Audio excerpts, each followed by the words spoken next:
우리 다 같이 사도신경하심으로 우리의 신앙을 고백하겠습니다. 나는 전능하신 아버지 하나님, 천지의 창조주를 믿습니다. 나는 그의 유일하신 아들 우리 주 예수 그리스도를 믿습니다. 그는 성령으로 잉태되어 동정녀 마리아에게서 나시고 본디오 빌라도에게 고난을 받아 십자가에 못 박혀 죽으시고 장사된 지 사흘 만에 죽은 자 가운데서 다시 살아나셨으며 하늘에 오르시어 전능하신 아버지 하나님 우편에 앉아 계시다가 거기로부터 살아있는 자와 죽은 자를 심판하러 오십니다. 나는 성령을 믿으며 거룩한 공교회와 성도의 교제와 죄를 용서받는 것과 몸의 부활과 영생을 믿습니다. 아멘. 우리 이 시간에 다 함께 나는 예배자입니다.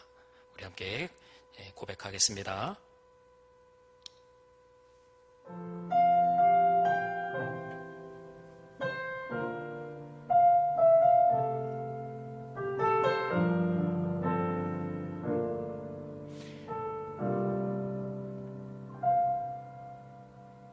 나는 하나님을 예배하는 예배자입니다.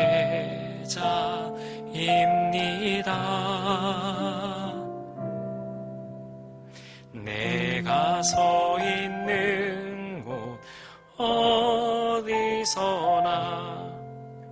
하나님을 예배합니다.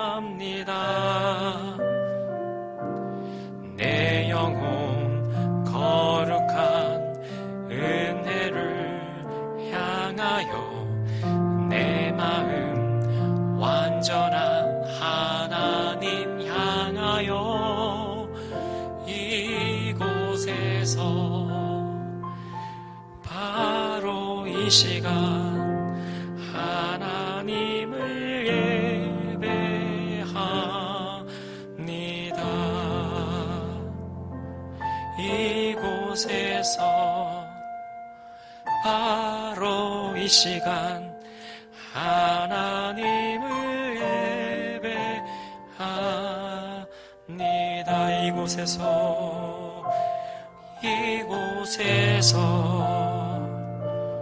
바로 이 시간 하나님을 예배합니다.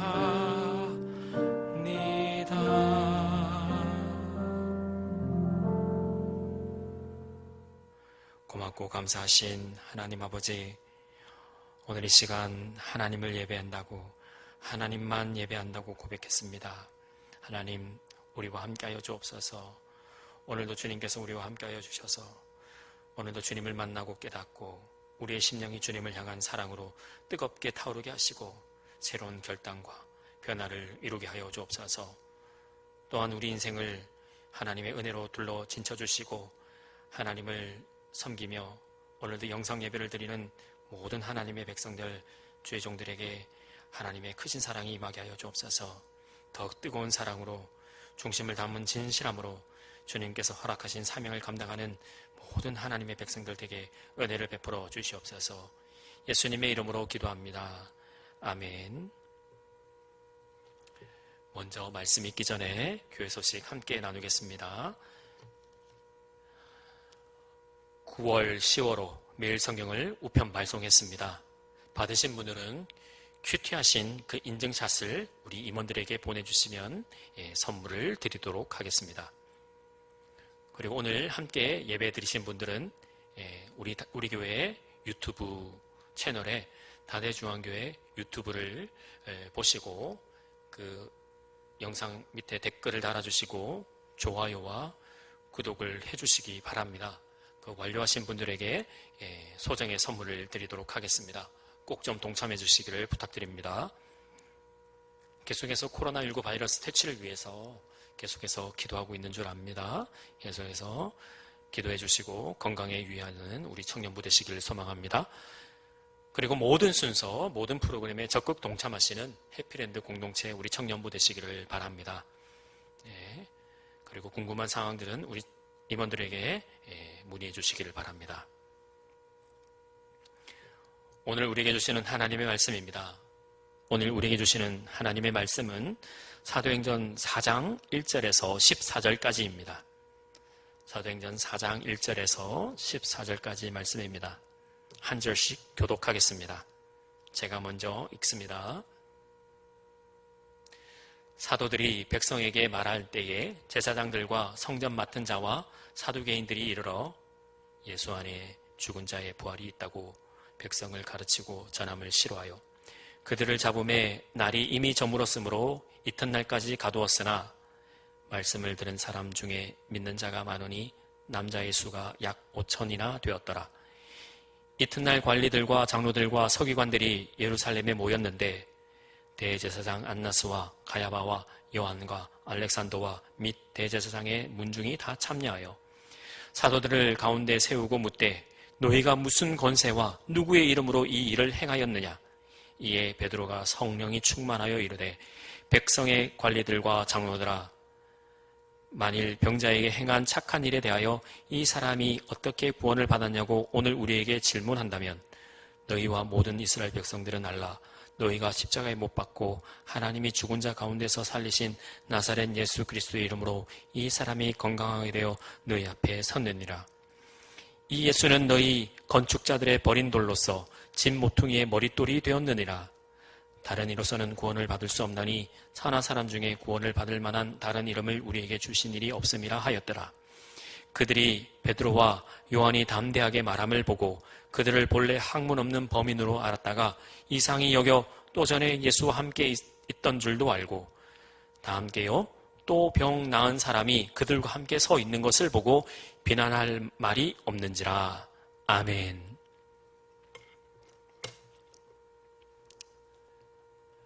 마이삭 태풍이 우리 부산을 관통했습니다. 그리고 우리 머리 위를 지났습니다. 저는 생전에 이렇게 센 태풍은 처음 본 것 같습니다. 수요 기도회를 마치고 9시 이후부터 세지더니 12시쯤 되었을 때는 그냥 건물 전체가 흔들리는 것을 느꼈습니다. 급기야 이제는 정전까지 되더군요. 제 아내가 겁을 먹고 제게 와서 여보 무서워요 라고 말을 하는 겁니다. 저도 겁이 났습니다. 그래도 교회 가깝게 있는지라 교회가 그 형편이 어떠한지 나와서 보게 되었는데 밖을 나가보았는데 저는 고개를 숙이고 이렇게 지나가는데 비가 밑에서 저를 후려치는 것을 느꼈습니다. 뉴스에서 풍속이 초속 35m라고 나오던데 그건 잘 모르겠고요. 어쨌든 바람이 어마무시했습니다. 여러분들은 괜찮으십니까?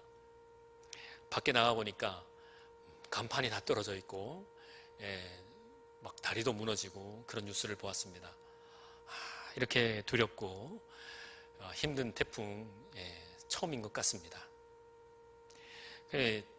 차가 좀 많이 긁혀가지고 카센터를 갔더니 제 차보다 우리 집 차보다 더 심한 차들이 질비하게 널려져 있는 것을 보았습니다. 참 이 간밤에 분 이 태풍, 이 마이삭 정말 엄청났구나 라는 것을 깨닫게 되었습니다. 여러분들은 어느 때에 두려움을 느끼십니까? 우리가 두려움을 느끼는 과정은 다 다를 겁니다.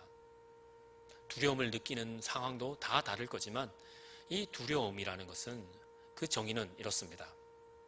외적인 요인으로 인해서 내적인 반응이다. 다시요. 외적으로, 외부에서 온 그 어떤 환경으로 인해서 경험하게 되는 내적인 반응이다. 라는 것이 두려움이라는 겁니다.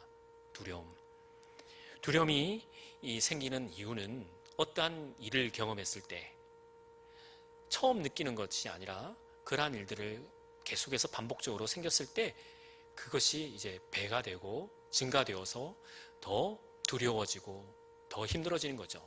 그래서 그것을 전문 용어로 트라우마라고 하기도 하고 외상후 스트레스 장애라고 하는 그런 의학 용어도 있지 않습니까? 그래서 두려움은 그런 비슷한 상황을 또 맞닥뜨리게 됐을 때 그 두려움이 증폭이 되는 것이죠. 오늘 본문에 아마도 그러한 두려움이 현장이 아닐까 생각하게 됩니다. 사도 베드로와 요한이 복음을 전하다가, 하나님의 말씀을 전하다가, 예수를 전하다가 공회 앞에 서게 됩니다. 그리고 그 공회가 어디냐 하면 예수님께서 마지막 날에 신문당했던 그 같은 장소다라는 것이죠. 베드로에게는 있어서 그 장소는 또한 예수님을, 자기 스승을 3번 부인한 장소입니다.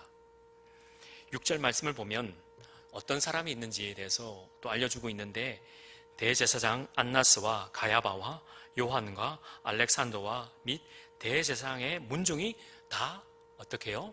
참여했다. 다 있었다. 즉 예수님을 십자가에 못 박을 때, 예수님을 십자가에 못 박을 때 그 현장에 있었던 사람들이 지금 이 상황에 같이 있다라는 것이에요. 예수님을 신문했던 장본인들, 십자가에 매달 것을 빌라도에게 요청한 사람들, 이 사람들이 이 현장에 베드로와 요한과 함께 있었다는 것이죠.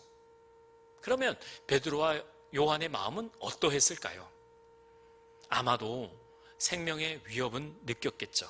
동시에 두려움도 휩싸였을 것입니다. 하지만 베드로와 요한의 태도는 전혀 달랐습니다. 13절에 이렇게 말씀하고 있습니다. 그들이 베드로와 요한이 담대하게 말함을 보고 그들을 본래 학문 없는 범인으로 알았다가 이상히 여겼답니다. 아니, 이 사람들이 배운 것도 없이 어떻게 이렇게 담대할 수 있느냐. 공회에 있던 사람들이 이상히 여길 만큼 베드로와 요한이 두려움이 없었다라는 것이죠. 그 이유가 무엇일까요? 첫째, 베드로와 요한은 복음을 향한 확실한 믿음이 있기 때문입니다. 본문 12절입니다. 우리 함께 읽습니다. 다른 이로서는 구원을 받을 수 없나니 천하 사람 중에 구원을 받을 만한 다른 이름을 우리에게 주신 일이 없음이라 하였더라. 아멘. 베드로의 고백입니다. 다른 사람, 다른 어떤 것으로도 구원을 받을 수 없는데 천하 사람 중에 구원받을 만한 다른 이름을 우리에게 주신 일이 없다. 이것이 바로 베드로의 신앙 고백이자 그가 핵심, 그 복음을 간직하고 있다는 말씀입니다. 이러한 담대함은 과거에 두려움 섞인 베드로의 그 내면에 특별한 변화가 없었다면 이런 고백이 있을 수가 없다는 것이죠. 그렇다면 이러한 고백을 할 수 있는 그 내면의 변화가 왜, 무엇 때문에 생겼다는 것입니까?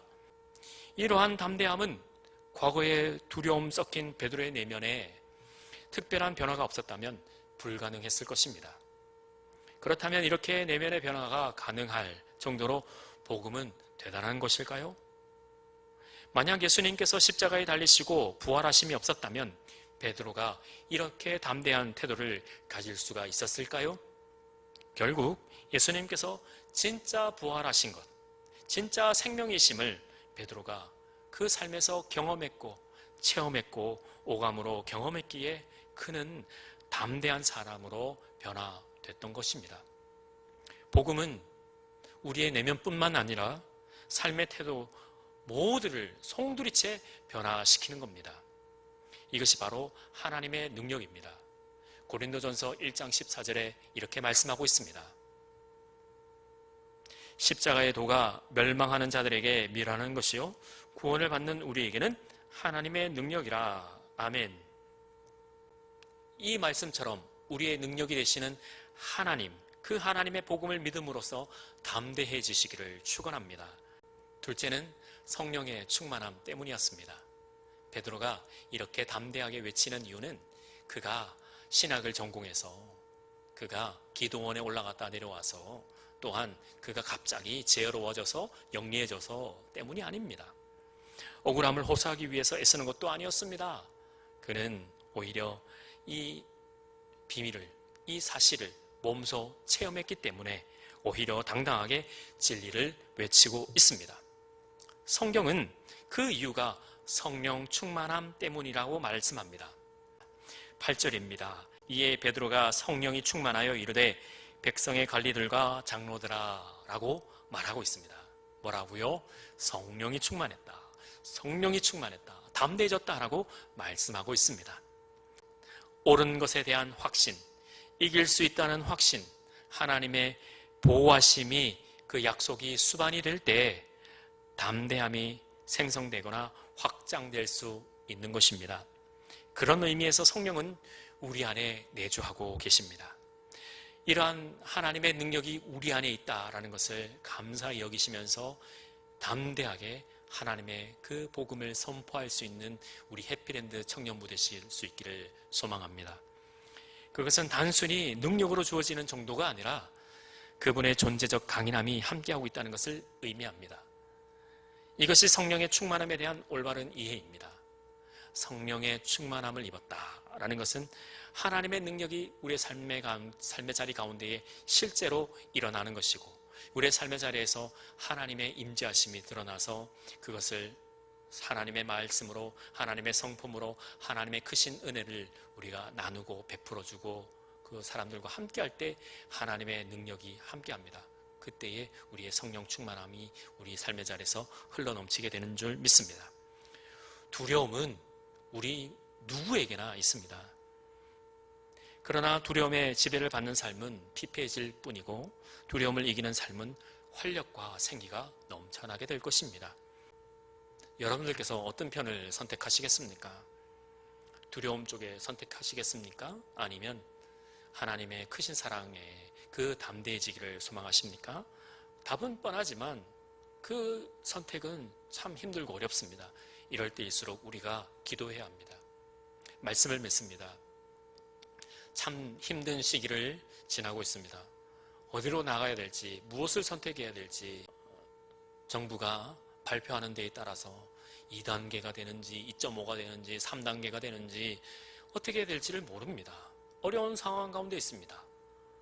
그렇지만 우리가 이것을 극복해야 될 이유는 하나님의 그 말씀을 따라서 복음의 비밀, 서로 사랑하면서 하나님께서 이 땅을 세우시고 하나님께서 이 땅을 주관하신 것을 믿고 신뢰하면서 끝까지 인내하면서 기도할 수 있기를 소망합니다.